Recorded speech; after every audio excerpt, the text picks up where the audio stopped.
ভাই, এই একঘেয়ে জীবন আর ভালো লাগছে না। চল না একটু উদ্দেশ্যহীনভাবে কোথাও বেরিয়ে পড়ি। আরে এই তো আইডিয়া, বাহ!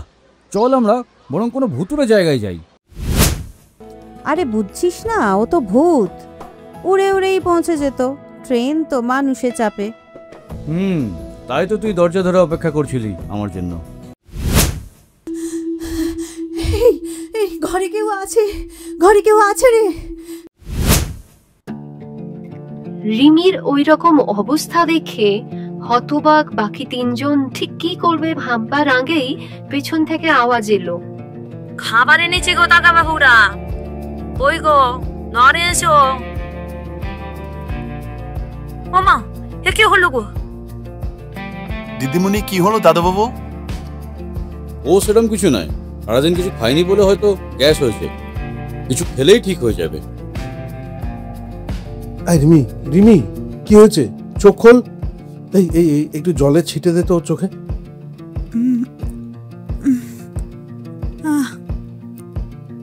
আমি কোথায়? এই তোরা আমি চেঁচাচ্ছিস কেন? কি হয়েছিল আমার? ও কিছু নয় রিমি, আমি জানি তোকে একা ফেলে যাওয়া আমার ঠিক হয়নি, আর কখনো তোকে একা ফেলে যাব না রিমি। এই পার্থ, একটু বাইরে আয় তো। দিদিমণি কেমন আছে এখন দাদা বাবু? এখন ঠিক আছে বুঝলে জবাদি। তুমি না একটা কাজ করো, আজ রাতে অল্প যা হোক কিছু খাবার দিলেই হবে। তোমরা এখন যাও, আর কিছু লাগলে আমি বরং তোমাদের ওখানে চলে যাব। ওরা ঘাড় নেড়ে চলে যেতে গিয়েও বলল, দাদা বাবুরা, তোমরা একটু একসঙ্গে থেকো, নতুন জায়গা, কেউ কাকে ছেড়ে যেও না। এই সুতোষ না, বলছি ব্যাপারটা কি হলো বলতো? রিমি তখন কি হয়েছিল? এরা কি সবাই যে বলছে? আরে ছাড় না, নতুন জায়গা, একটু একটু ওরম হতেই পারে। তুই বরং হাত মুখ ধুয়ে আয়, আর ওদের ডাক, আমি খেতে দিচ্ছি। সবাই যখন খেয়ে উঠল তখন ওরা একটু ধাতস্থ হয়েছে। সারাদিনের সব ঘটনাগুলো নিয়ে ভাবতে বসলো সবাই। আচ্ছা তুমি সত্যি বলতো, তুই কি সত্যি কিছু দেখেছিলি, নাকি সঞ্জয়কে জড়িয়ে ধরার উপায় খুঁজে না পেয়ে এরকম করলি? এই শোন, সবসময় তোর ফাজলামি কিন্তু ভালো নয়। আহা, রাগ করছিস কেন? আচ্ছা শোন না, তখন তো তোর সমুদ্রে যাওয়া হলো না, চল না একসাথে সবাই ঘুরে আসি। এই কথায় সবারই সায় ছিল। ওরা হাঁটতে বেরোলো। আনমনে এলোমেলো খানিক হেঁটে যখন সমুদ্রকে কাছ থেকে দেখতে পেল, রিমি পুরনো সব ভয় ভ্রান্তি ভুলে গেল। মন খুলে গলা ছেড়ে গেয়ে উঠল, সাগর ডাকে, আয় আয় আয়, আমার গানে জীবন আনে, চলার ইশারায়, আয় আয়। সাগর ডাকে, আয় আয় আয়।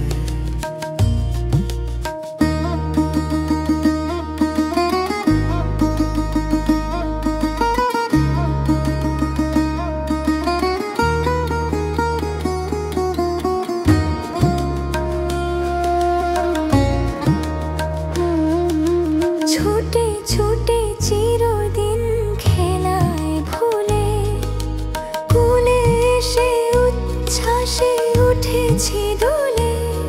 খুশির নেশা ঢেউয়ের বুকে, আমার ভালোবাসা। সাগর ডাকে, আয় আয় আয়।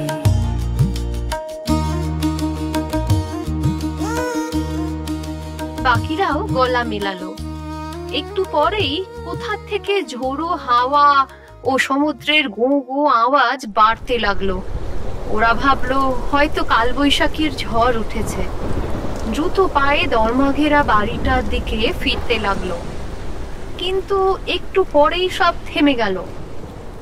সুদেষ্ণা বলল, আরে দূর, এত ফাঁকা জায়গা, সাধারণ হাওয়াকেও ঝড় বলেই ভুল হয়। এত তাড়াতাড়ি না ফিরলেও হতো। যাক, ফিরে যখন এসেছি ঘরের দালানেই বসি চল। এমা, এ কি রে, ঘরে তো আলো জ্বলছে না। চল না আমরা ক্যাম্প ফায়ার করি। এই দেখ দেখ ওইখানে ওই শুকনো কিছু ডালপালা আছে, ওগুলো নিয়ে এসে জ্বালাই। ইলেকট্রিকের আলোতে তো কলকাতাতে সারাক্ষণই থাকি, একটু প্রকৃতির আলোতে থাকি নাকি। এই বলছি, আমাদের রাতের খাবার কি হবে আজকে? আমি তো ওদের বলেছিলাম ওদের সুবিধে মতো যা হোক কিছু একটা দিয়ে দিলেই হবে। এই পার্থ, চল না দেখে আসি বরং ওরা কি করছে। ধুর, অন্ধকারে কোথায় যাব, কোন দিকে যাব, কি করে বুঝবো বলতো? ওরা ঠিক দিয়ে যেত, তুই বেকার বেকার তারা মেরে নিয়ে আসলি। সাথে কি আর তোকে ভূত বলি? দের একটু একা ছাড়লাম, এটাও বুঝলি না। আচ্ছা, শুধুই কি তাই, নাকি নিজেরাও একটু একা হলাম? তুই না ভীষণ দুষ্টু। চ। কিন্তু বাকিটা বলতে গিয়েও আর বলা হলো না। ঘন ঝাউবনের মধ্যে দিয়ে কেমন যেন একটা হাওয়া খেলে গেল। পাতার ভেতর দিয়ে শো করে শব্দ উঠল। মনে হলো খিলখিল করে কেউ হেসে উঠল। হঠাৎ ওরা দেখলো একটা যুবতী মেয়ে ঝাউ গাছ ধরে এদিক ওদিক ছুটে বেড়াচ্ছে, আর একটা ছেলে হেসে তাকে ধরতে যাচ্ছে। কিন্তু একটু পরেই তাদের হাসি যেন বুক ফাটা চিৎকারে পরিণত হলো। মেয়েটি কেঁদে উঠলো, ছেলেটার নাম ধরে ডাকতে থাকলো, আর ছেলেটা কোনো অদৃশ্য মায়ার টানে দূরে আরো দূরে চলে যেতে থাকলো। একটু পরেই সুদেষ্ণা আর পার্থও যেন একে অপরের থেকে দূরে চলে যাচ্ছে এমন একটা গভীর ভ্রমের মধ্যে পড়ে চিৎকার করে জ্ঞান হারালো। ওদের দুজনের চিৎকার শুনে সঞ্জয় আর রিমি ছুটতে বেরিয়ে এসেছিল। খানিক দৌড়াদৌড়ি করে ওদেরকে মাটিতে পড়ে থাকতে দেখলো। একটু ডাকাডাকি করতে একে একে দুজনের জ্ঞান ফিরল। পার্থ খুব অপ্রস্তুত হয়েছে, আর সুদেষ্ণা কেমন যেন ঘুম খেয়ে গেছে। ওদেরকে বাড়িতে এনে বসালো সঞ্জয়। পলাশ আর জবা খাবার দিতে এসে সব শুনে বলল, তোমাদের তো একা বেরোতে বারণ করেছি জাঙ্গো। এমনিতে জায়গাটা ভালো, কিন্তু নির্জন তো। যাই গো দিদি, সাবধানে থেকো। সেই রাতে ওদের তেমন খাবার ইচ্ছে হলো না। টুকটাক খেয়ে যে যার মতো শুতে গেল। রাতে রিমি সুদেষ্ণাকে বলল, হ্যাঁ রে সুদেষ্ণা, তোর কি হয়েছিল বলতো? কাল বলবো রে, শুয়ে পড়, ভীষণ ঘুম পাচ্ছে। সুদেষ্ণা এই বলে পাশ ফিরে শুলো, কিন্তু ঘুম ওর পাচ্ছিল না। রাত বাড়তে লাগলো। রিমির নিঃশ্বাস কেমন ঘন হয়ে পড়তে লাগলো। সুদেষ্ণার মনে হলো প্রতিদিন তো একঘেয়ে জীবন কাটাই, এমন একটা রাত হয়তো সে আর পাবে না। তাই বাইরেটা একটু ঘুরে দেখতে বেরোলো। বেরিয়ে এসে সদ্য দালানে পা দিয়েছে, দেখলো কেউ যেন সমুদ্রের দিকে হেঁটে যাচ্ছে। সুদেষ্ণার মনে হলো সঞ্জয় বা পার্থই হয়তো তার মতো বদ্ধ ঘরের পরিবেশ থেকে মুক্তি পেতে বাইরে বেরিয়েছে। ও পিছু নিল। কিছুটা যাবার পর সেই ছায়ামূর্তি জঙ্গলের পথ ধরল। সুদেষ্ণাও চলল তার পিছু পিছু।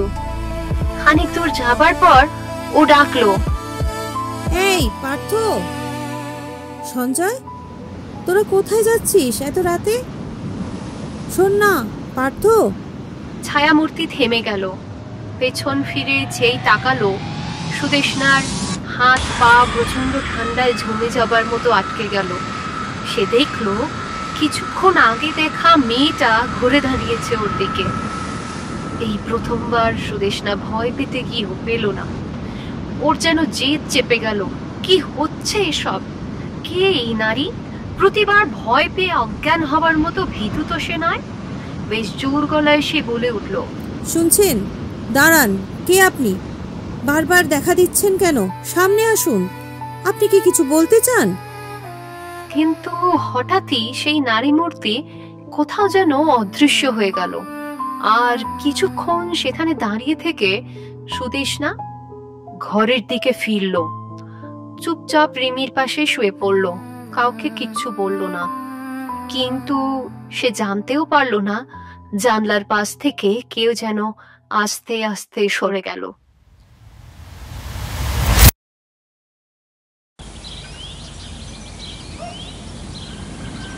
পরের দিন একটু বেলা করে সুদেষ্ণার ঘুম ভাঙল। উঠে দেখলো সঞ্জয় আর রিমি বাগানের মাচাটায় বসে গল্প করছে। পার্থ তখনও পাশের ঘরে শুয়ে আছে। ওকে দেখে রিমি বলল, ও উঠলি? কিরে, ঘুম হলো? এই জবাদি এসেছিল, একটা ছোট্ট স্টোভ দিয়ে গেছে আর চা করে রেখে গেছে। আমরা খেয়েছি, রেখে দিয়েছি তোরা উঠলে গরম করে দেব বলে। খাবি এখন? গরম করে দেব? হ্যাঁ দাঁড়া, আমি একটুখানি ফ্রেশ হয়ে আসি। পার্থ ওঠেনি? দেখ একবার, আমি যখন উঠলাম শুয়েই তো ছিল। এই পার্থ, ওঠ, চা খাই। ও মা, তুই তো জেগেই আছিস, উঠিসনি? এই শোন না, একটু বস এখানে। জানিস, কালকের সেই ঘটনার কথা ভাবছিলাম আর ঘুমটা ভেঙে গেল। আমি যেন গভীরভাবে অনুভব করলাম কেউ তোকে আর আমাকে দূরে টেনে নিয়ে যাচ্ছে, আর আমরা অসহায়ের মতো কিছুই করতে পারছি না। আচ্ছা, তো কি হয়েছে তাতে? জানিস তো, আসার দিন আমি নিছক মজা করার জন্যই দেরি করেছিলাম। জানতাম সবচেয়ে বেশি তোর কাছেই বকুনি খাবো, কিন্তু তুই কিছু বললি না। উপরন্তু তোর চোখের জল আমি লক্ষ্য করেছি। সেই চোখের জলের ভাষা তুই গোপন করতে পারিস নি রে মনি। মনি? হ্যাঁ রে, আমার মনে আছে। খুব ছোটবেলায় তো বাবাকে তুই হারিয়েছিস, আর উনি তোকে মনি বলে ডাকতেন। পার্থ? সুদেষ্ণা যেন কিছু বলার ভাষা খুঁজে পেল না। দুজনেই দুজনের দিকে অপলক তাকিয়েছিল। ঠিক কতক্ষণ জানে না। রিমি এসে গলা খাকারি দিয়ে বলল, কি রে, আজ কি দুজনে স্ট্যাচু খেলছিস নাকি? খুব যে আমায় বলছিলি কাল, পার্থ। বুঝলি পার্থ, আমরা বোধহয় জলের দেশে এসে জলপরীদের হাতেই বাঁধা পড়লাম। শহরে এই পরী দুটো ডানা হারিয়ে ফেলেছিল, তাই আমাদের ষড়যন্ত্র করে এখানে ধরে এনে বেঁধে ফেলেছে। ওরা একে অপরকে জড়িয়ে ধরলো। ভালোবাসার মিষ্টি অনুভূতি ওদের আচ্ছন্ন করে রাখলো বহুক্ষণ। কতক্ষণ একে অপরের বাহুডোরে ছিল জানে না। খানিক বাদে পলাশের ডাকে হুঁশ ফিরল ওদের। কি গো দাদা বাবুরা, নৌকো যাবে? নৌকোয়? হ্যাঁ যাবো। এই চল তাহলে। এই শোন বাবা, যাবো তো বললাম, কিন্তু গঙ্গা আর সমুদ্রে কিন্তু তফাৎ আছে। কিছু আবার হবে না তো? এই সাঁতার জানি না কিন্তু। যা হয় হোক, আজ আমার কোনো কিছুতেই ভয় নেই। আমি আছি তো, ভয় কি মনি? আমি আছি তো, আজও তো ঢেউ তো নেই। চলো, কিছু হবে না। কিন্তু ধীরে ধীরে আকাশটা কালো মেঘিয়ে ঢেকে গেল। রিমি বলল, আরে আকাশটা তো ভালো দেখছি না। ফিরবি নাকি এবার? হ্যাঁ বলে দুবুনি, ফিরে যাওয়ারই চেষ্টা করছি, কিন্তু এত জোর হাওয়া কেন দিতেছে বুঝতে পারছি না। বলতে বলতেই ঢেউগুলো যেন আরো বেশি দামাল হয়ে উঠল। রিনি ভয় পেয়ে সঞ্জয়কে আঁকড়ে ধরল। পার্থ হাত বাড়িয়ে সুদেষ্ণাকে নিজের কাছে টানতে যাবে, এমন সময় একটা বড় ঢেউ এসে আছড়ে পড়লো ওদের নৌকোর উপর। পার্থ জোরে চিৎকার করে উঠল। সবাই যেন কে কোথায় ছিটকে গেল। জলে তলিয়ে যেতে যেতে সুদেষ্ণার মনে হলো একটা হাত যেন তাকে টেনে ডাঙার দিকে নিয়ে যাচ্ছে। অন্যদিকে নোনতা জলে আছাড়ি পাছাড়ি খেয়ে কোনো ক্রমে যখন বাকিরা বালির চরে ঝিঝার মতো ছিটকে পড়েছে, তখন জ্ঞান প্রায় কারোরই নেই। পলাশ এসে সকলকে ডেকে ডেকে জ্ঞান ফেরানোর চেষ্টা করছিল। একে একে সকলের জ্ঞান ফিরল বটে, কিন্তু সঞ্জয়, রিমি আর পার্থকে পাওয়া গেলেও সুদেষ্ণাকে আশেপাশে কোথাও পাওয়া গেল না। পার্থ চিৎকার করে উঠল, মনি, মনি, তুমি কোথায়? তুমি কোথায়? কোথায় তুমি? এই বৃষ্টি, এই উত্তাল সমুদ্র সবই তো তোমার প্রিয়, তাহলে তুমি এসব ফেলে, তোমার পার্থকে ফেলে কোথায় চলে গেলে? মনি, মনি, মনি। পার্থ, সঞ্জয় আর রিমিও দিশেহারা। পলাশ শুধুই সান্ত্বনা দিয়ে যাচ্ছিল। দাদা গো, শান্ত হও। দিদিমণি একটু দূরেই হয়তো কোথাও ছিটকে গেছেন। শান্ত হও দাদাবাবু। আমি আর কয়েকজন ছেলেদের ডেকে নিয়ে খোঁজ শুরু করেছি, ওনাকে ঠিক পেয়ে যাব। সমুদ্রের একটাই মহিমা, সে সব ফিরিয়ে দেয়। শান্ত হও দাদাবাবু। কিন্তু আমার মনিকে জীবিতই ফিরিয়ে দিতে হবে, ওকে ছাড়া আমি কিছুতেই ফেরত যাব না। চল চল পার্থ, ঘরে চল। আমরা ওই ভিজে জামা কাপড়গুলো বদলে আসি। আমরা 4 জন এসেছি, 4 জনই ফেরত যাব। রিমির কথায় অদ্ভুত একটা আত্মবিশ্বাসের সুর ছিল, তাই হয়তো পার্থ উঠে দাঁড়ালো। ফিরতে ফিরতেও অনেকবার পিছন ফিরে তাকাচ্ছিল সে। সন্ধে অবধি পলাশ জেলে বস্তির অনেকজনকে নিয়ে এদিক ওদিক খোঁজাখুঁজি করলো, কিন্তু কোথাও সুদেষ্ণার কোনো চিহ্ন পাওয়া গেল না। সঞ্জয় বারবার নিজেকে দোষ দিচ্ছিল এমন একটা নির্বান্ধব জায়গায় সবাইকে অ্যাডভেঞ্চার করতে আনার জন্য। রিমি একবার ওকে বোঝাচ্ছে, আরেকদিকে পার্থকে দেখছে। ছেলেটা যেন হঠাৎই চুপ হয়ে গেছে। রিমির নিজের বুকটাও ফেটে যাচ্ছে, কান্না আসছে বারে বারে। আসার আগে ওদের 4 জনের নানান মুহূর্ত ওর মনে পড়ছে। এইবার আসবার আগেই সুদেষ্ণার বাড়ি রিমি গেছিল। কাকিমা বারবার ওদের যাবার ব্যাপারে আপত্তি করেছিলেন। রিমি এক প্রকার জোর দিয়েই ওনাকে রাজি করিয়েছিল। এখন ফিরে গিয়ে কি জবাব দেবে সে? অন্যদিকে তার নিজের মা বাবাও তো তেমন কখনো তার কথা ভাবেনি। এই কাকিমাই নিজের মেয়ের মতো রিমিকে যত্ন করে ভালোবাসা দিয়ে বড় করেছিলেন একসাথে। কি করে একা গিয়ে দাঁড়াবে সে কাকিমার সামনে? সঞ্জয়ের কথায় হুঁশ ফেরে রিমির।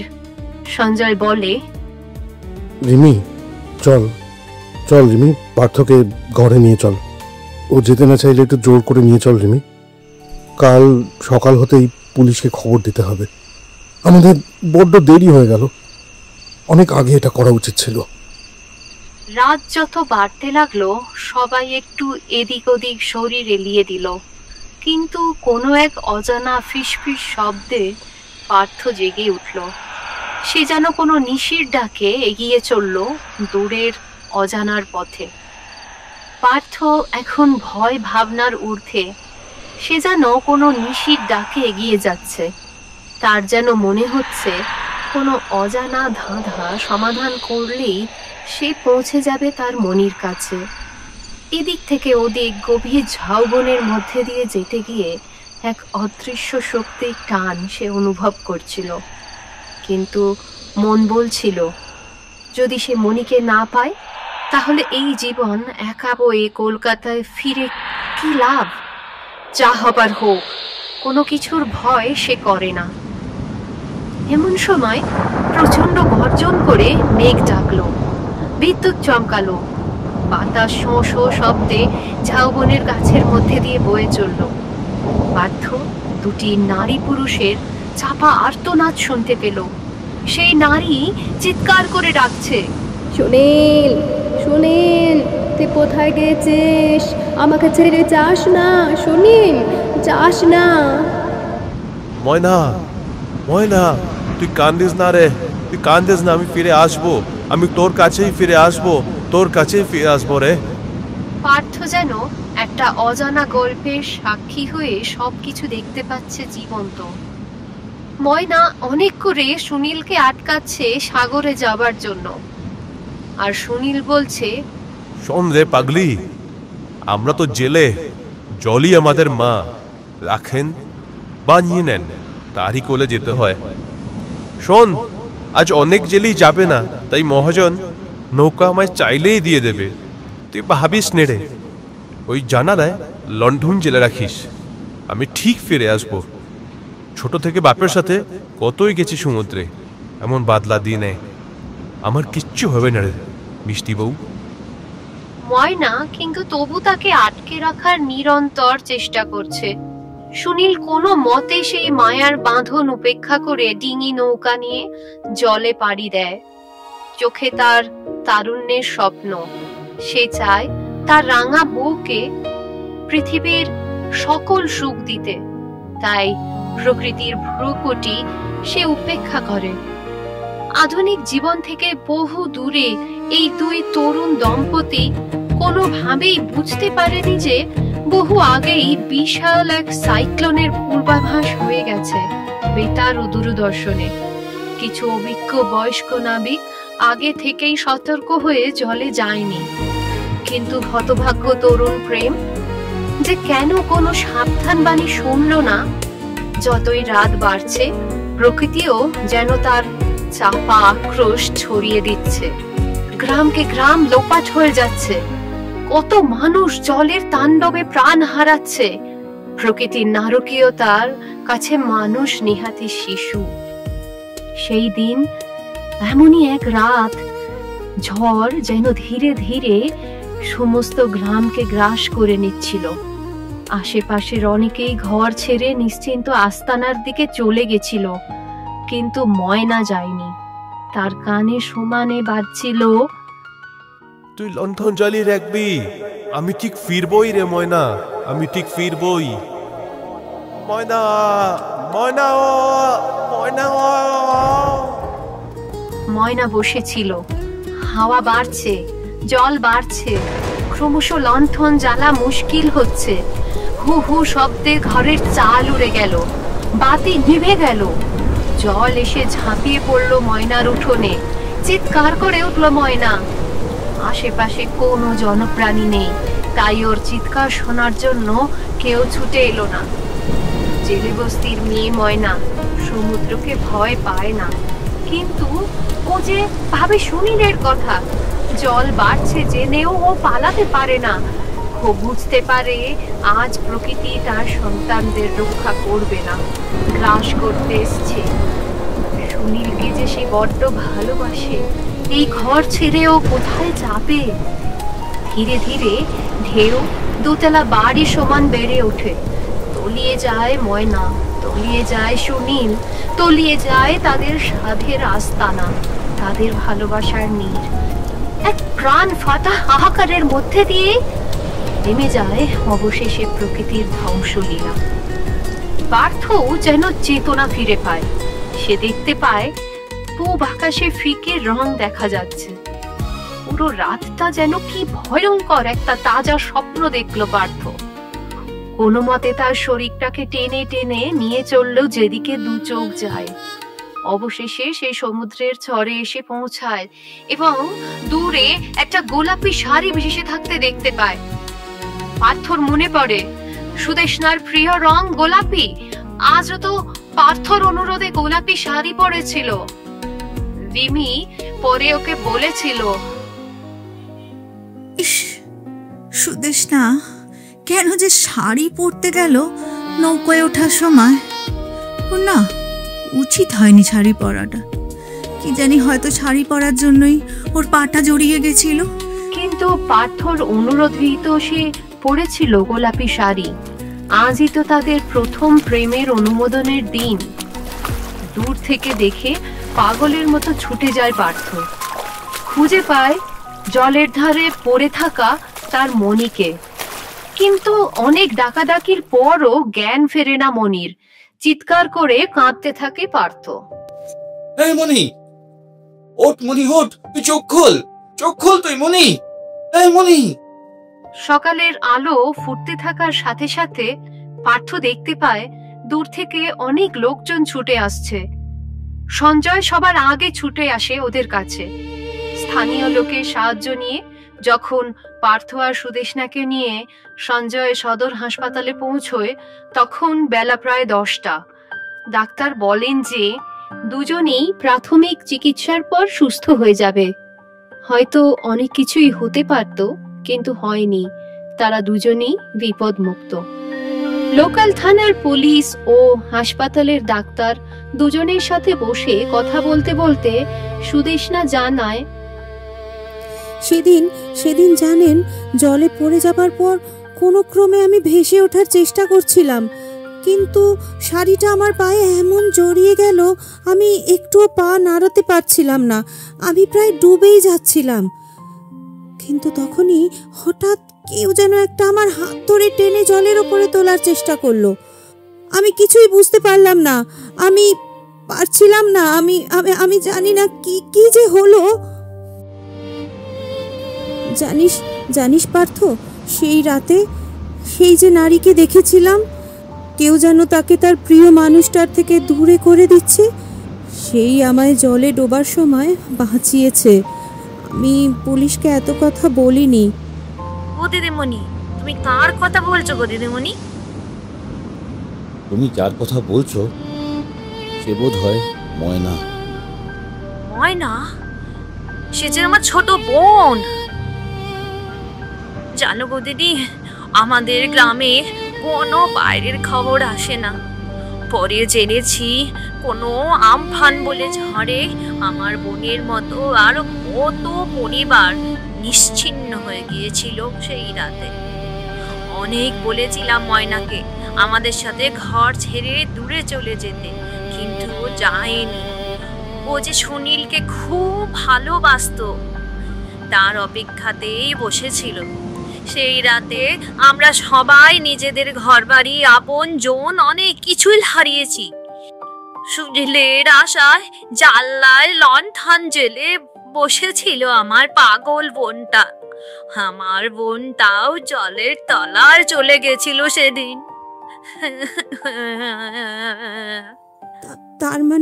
তার মানে আমরা যে বাড়িটায় ছিলাম সেটা তাহলে কার? সরকার থেকে পুনর্বাসনের জন্য আমাদের টাকা দেয়, ঘর বাড়ি বানিয়ে দেয়। আমি ওই বাড়িটার এখন মালিক। কিছু টুরিস্ট যদি বেড়াতে এসে ওখানে থাকে তাহলে আমাদের কিছু উপকার হয়।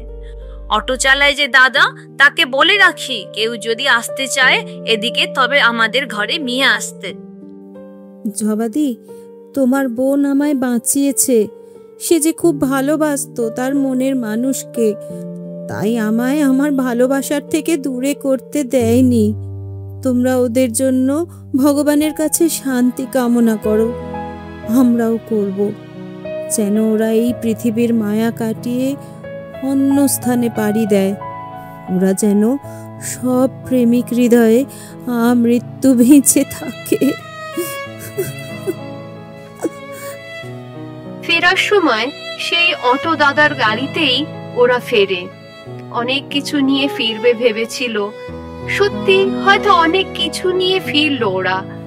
অনেকটা চুপচাপ হয়ে গেছে চার বন্ধু। চারটি তরুণ প্রাণ যৌবনের দোরগোড়ায় এসে ভালোবাসার যে পাঠ পেল তা তাদের আজীবনের পাথেয় হয়ে রইল।